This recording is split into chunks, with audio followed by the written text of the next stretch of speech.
Hello, friends, and welcome to today's first Level Up Live of the new year 2024. It is such a treat to be back with you, whether you're joining us live or in real time, watching us on replay. We are absolutely delighted to have you join us. Thank you so much for making the time, and welcome to today's live level discussion. Welcome to Level Up with Winnie Sun.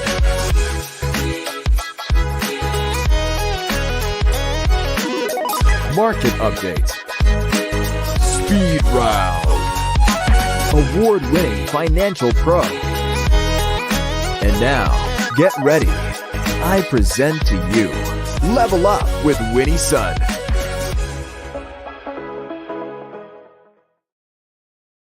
Hello, friends. Welcome. I am Winnie Sun, your host, an award-winning financial pro, a Forbes contributor, and a CNBC council member. And we are streaming here live on many social media platforms. So jump in, come in, and say hello. Would love to see you. Let's talk about the market. It hasn't closed yet, so let's tell you where it's at currently. Well, let me just tell you, so far for 2024, hasn't been looking that great. We've been seeing negative numbers last couple of days. Currently, the Dow is down 203 points. The Nasdaq is down 143 as well. And the S&P 500 is also down 27. Now, unfortunately, it looks like we're going to see consecutive numbers of decline. Market hasn't closed yet, though, so we have a little bit more to go here. But this decline is following its worst session since October of last year. And you're seeing a lot of investors taking advantage of selling off last year's tech winners. We, of course, before the end of the year, people were doing some tax loss harvesting and making some last end of the year sales as well. But a lot of investors are really paying attention and concerned about the Federal Reserve's decision of whether or not they're going to continue with the where the rates are currently in terms of inflation, or if they're going to start to cut rates. And unfortunately, the Federal Reserve has been sort of murky in that decision of when rates will be cut. And so investors don't like that. They want a clarity. So on that note, that's where we're at on the market. But let's talk about the new year. It makes exciting, right? A brand new year. I don't know. Show of hands. Who's excited for the new year? I certainly am. Let me just say 2023 was a tough year for many people, right? But I'm hoping that this year that things turn around and things get a little bit better. And then one of the things that we want to talk about is, first off, welcome all of you to the show. I see Funny Merits on YouTube. Wonderful to see you. CrossX Fighter, Joshua, always a treat. Thank you so much, Joshua, for making the time on YouTube Live. I see many people joining us on all the different social media platforms, Instagram, YouTube, Twitter. Go ahead and put in comments. Let me know where you're joining from. Share your name, and that way I can see those comments come in, and we can go ahead and give you a quick shout out and hello as well. The show is live, so it goes pretty quickly, right? So let's talk about New Year's resolutions. I mean, it wouldn't be a first show of the new year without us having this discussion. Well, Forbes has shared, of course, their legendary New Year's resolutions, and this one is no different for 2024. But what's really interesting about this is there's some results that come from this survey that really differ from the previous year. So the previous Forbes Health Survey from 2023 had indicated from all of us being surveyed, or those of us who were involved, that mental health improvement was sort of that prominent focus for those of you looking to make your New Year's resolution. But it's really changed in 2024. In fact, people are like less concerned about mental health and now more concerned about getting fit. That's right. Let me tell you, the numbers are pretty substantial here, and you might be feeling the same way as well. Are you looking, maybe to bulk up? Are you looking to drop some pounds? Well, if you're a part of this group, you're not alone. In fact, this was the top resolution in every age category except for adults age 78 years old and above. So seniors, right? And this survey was conducted, though, want to tell you, in October of 2023. So it's just released. But they said that 38% said they also wanted to improve their finances, right? They wanted to get better with their money, want to really make a difference here. 36% still said that they wanted to improve their mental health, but 34% want to lose weight. and 32% want to improve their diet.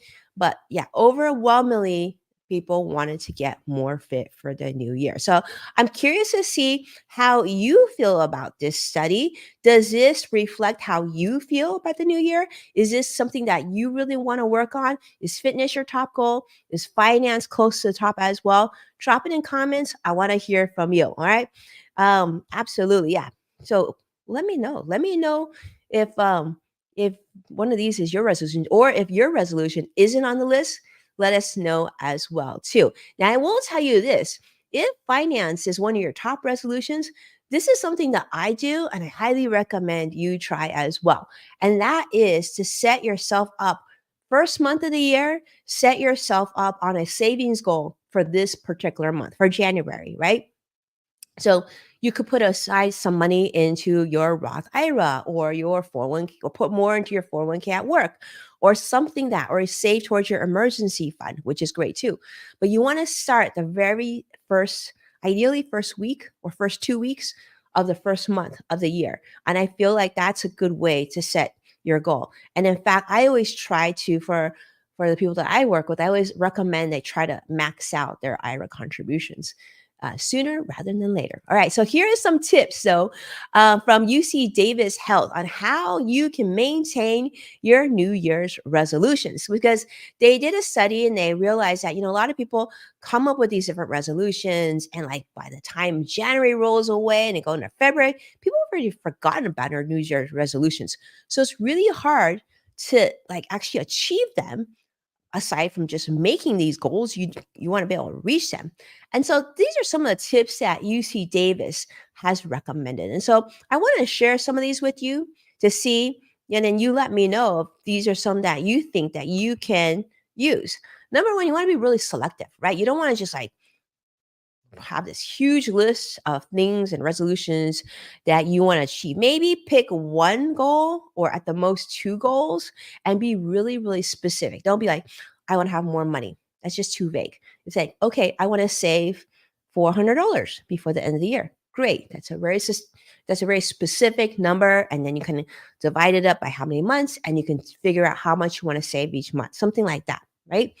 You also want to plan your resolution out. So once you have your resolution, map it out. What does it take? For example, if you want to quit smoking, right?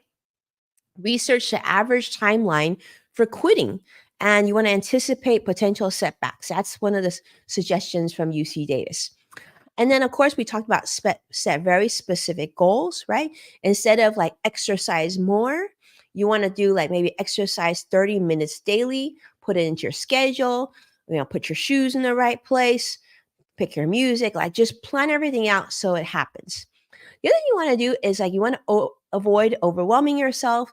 And they also said, choose new and modified resolutions and seek an accountability partner. I thought that was a great one. And there's a few other tips that they have. And of course, we will share the article with you online so you can see it for yourself. But that gives you an idea of some of the things that you can do, because we want 2024 to be your year, right? We want this year to be something where you can achieve a lot of things that maybe you weren't able to in the last few years. Like this, we want to make 2024 a really special one for all of you. And I see Ben coming in. It's great, Ben, having to see you on Twitter/X. It's great to see you. And Joshua was giving us some tips on his some advice and his perspective on New Year's resolutions too. So thanks so much, Joshua, for sharing that in. All right. This was another story that I didn't want to share with you because I feel like we need to celebrate these sort of stories. And this is coming from Starbucks. Now, regardless of if you are a Starbucks customer, if you go there frequently or you don't, I think these kind of stories, though, we want to talk more about. Now, Starbucks is introducing a new initiative to reduce cup waste by allowing those of you who do visit their coffee shops to bring your own personal cups for all visits. Now, this is also going to include drive-through and mobile orders, which previously, I guess they did let you use your own cups, but you weren't able to use them through the drive-through or mobile orders. But now they're saying they're going to be doing this here in the United States and also in Canada. It starts today, in fact. So this is planning to reduce waste by 50% by 2030. And they are the first national coffee house to offer personal cups for mobile orders. As long as you bring a clean is key. Okay, clean personal cups. You will not only be able to use it to refill your coffee, but you also get a 10-cent discount on your beverage. And if you're here in the United States, you also get a bonus. 25 bonus stars. To be honest with you, I didn't even know like what bonus stars are with Starbucks. You do. Feel free to chime in and explain how that serves us. I don't go to Starbucks much, so that's something new to me. But inside cafes, you can bring your cups, of course, and you can hand it over for refill. But now, even through drive-through, so you can do that as well. You can let them know when you're ordering, and on the app, you can actually indicate that you're going to be bringing a personal cup. So they tested this out in Colorado, and I guess it's working really well. And I think if we have more of this, it becomes more common to reuse. I think that will help all of us just, number one, reduce costs, and number two, better for the planet as well. So I love that. Okay. Now, here is another fun article that I found on CNBC that I want to share with you. Okay. This is talking about something called dry January. Now, if you haven't heard of dry January, you're not alone. I know a lot of people, this is kind of a new thing. But dry January is where you commit for an entire month not to drink alcohol, no alcohol consumption. So they're saying that by doing so, there's obviously a lot of health benefits. But did you know how much money this can save you? You know, people have talked about like, if you go to Starbucks and you buy your latte versus making your coffee at home, the significant savings. But alcohol was pretty significant as well. In fact, there was one person that was interviewed in this article, and I guess in her first month alone of going alcohol free, she was saving $500 a month. And this accumulated over to $48,000 in savings over 8 months, almost $50,000, which I think you and I would agree that's pretty significant, right? There's a lot of things you can do with almost $50,000.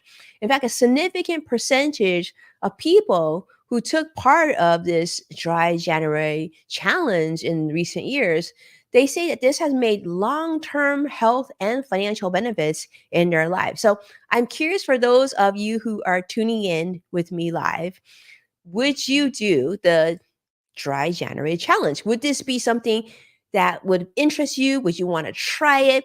And most importantly, what would you do if you saved a bunch of money?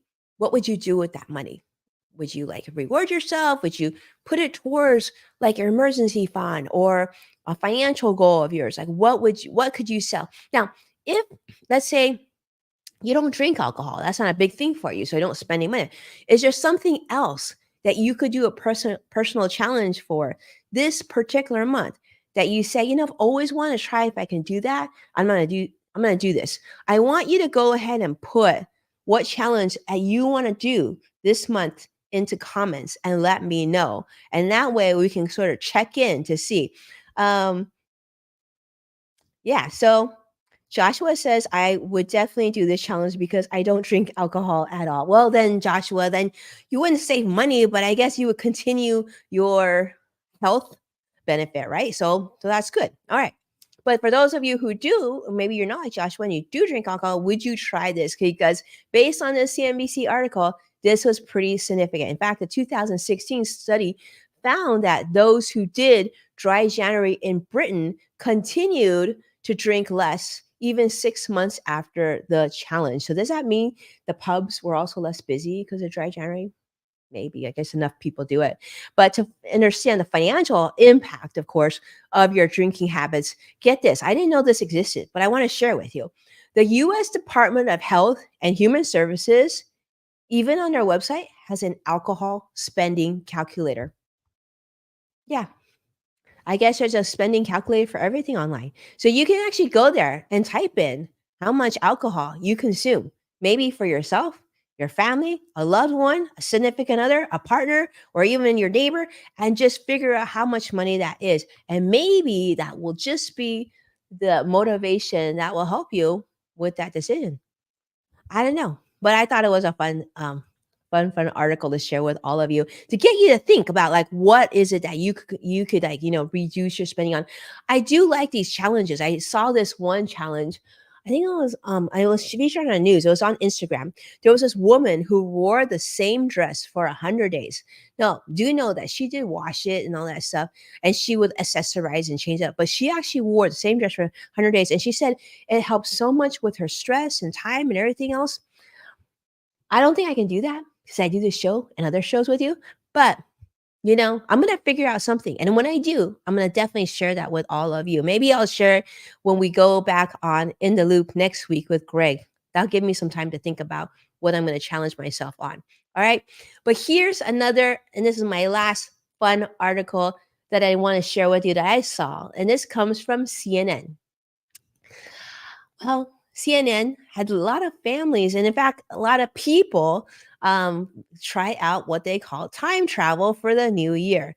Unfortunately, it didn't seem to work out as nicely as they thought it would. But passengers on United Airlines flight UA 200 were kind of excited about this New Year's experience, if you will. It was actually being promoted and everything, attempting to do what they call travel back in time to celebrate New Year's Eve, not once, but twice. So here's what happened. The flight was originally scheduled to depart Guam on January 1st of 2024. But then it was to land back into Honolulu, Hawaii on December 1st, 2023. So this allows passengers who are on this flight to cross time zones and take you technically back a year. So United Airlines had done this promotion saying that you only live once, but you can celebrate New Year's Eve not once but twice. And they even claimed that time travel is real. So they really promoted this. It was a fun thing. But get this. What do you think happened? I'm going to take a moment. I want to let you chime in on what do you think happened that this didn't end up being as great of an experience as people thought it was going to be. Yeah. Oh, and by the way, I see Anne on Instagram saying weight loss is one of my top goals. Yes. All right. So, and we are rooting for you for sure. Okay. So, you have a moment? Did everybody guess? All right. Now I know many comments are coming in, but here's what happened. Okay. Well, United Airlines had flight delays. That's right. So they experienced flight delays departing Guam. So on January 1st at 1:49 p.m., it arrived in Honolulu on January 1st at 12:34 a.m., missing the countdown entirely. So, yeah. So many disappointed passengers, they were frustrated on social media, like griping, grouching, photos, all this stuff came about. In fact, one person was so like upset about missing the opportunity for a double New Year's celebration. Now, United Airlines says, sorry, they're going to be offering, I guess they offer by rebooking passengers who are affected and whatnot. But in contrast, there were flights that actually made this happen. So give you an idea, if you want to do this next year, maybe you take a look at these flights. Cathay Pacific's CX872 and ANA NH106. Both were successfully took passengers and were able to celebrate New Year's twice by crossing time zones as planned. So yeah, both Asian airlines. Congratulations to them. So I don't know, maybe something to do next year. Actually sounds really fun. I might have to look into that. I didn't even know that was a thing because I didn't see that. I know Joshua said there's a lot of things I can do with all that money. I know, Joshua, if you don't drink and you go drive, like, well, I guess that you're just even. So Joshua's comments coming in. So much fun. Thank you so much. All right, let's take a look and see how the market is doing now. All right. So currently the Dow is down 125 points. NASDAQ is down 104 currently. S&P 500 also down 17. So I don't know, right now we've got about a little less than 2 hours less to go for the market. I don't know. I'm hoping things will turn around, but at this rate, not looking that optimistic currently. But that's okay. The year is just beginning. We have plenty of days to spend together. for this new year. Definitely thank you so much for being here. I'm so grateful for you to be part of today's Level Up conversation. I see so many new friends from all different platforms. Thanks so much for making the time. If you found this video helpful, make sure to hit that like button and hit subscribe to keep up to date with all the latest updates. And of course, you can find full episodes of Level Up with Winnie Sun on NASDAQ, Amazon Fire, Samsung, LG, Roku, and many other streaming platforms. And of course, if you share this episode online on social, just like many have, please tag at Winnie Sun so I can express my thanks on a future episode to you. And with that, thank you so much for my time. Thank you so much for your time, not my time. Okay, I've been working hard when that happens. It's almost like I need to reverse some time. But thank you so much for your time and for tuning in. Of course, for those of you who've joined me on the LinkedIn Podcast Network, listen to the Yes Factor podcast with Winnie Sun on Apple Podcasts or wherever you like to stream your audio. Your support means so much, and I can't wait to talk to you very soon. Take care, be well, and I'll see you again next week. Take care. Bye-bye.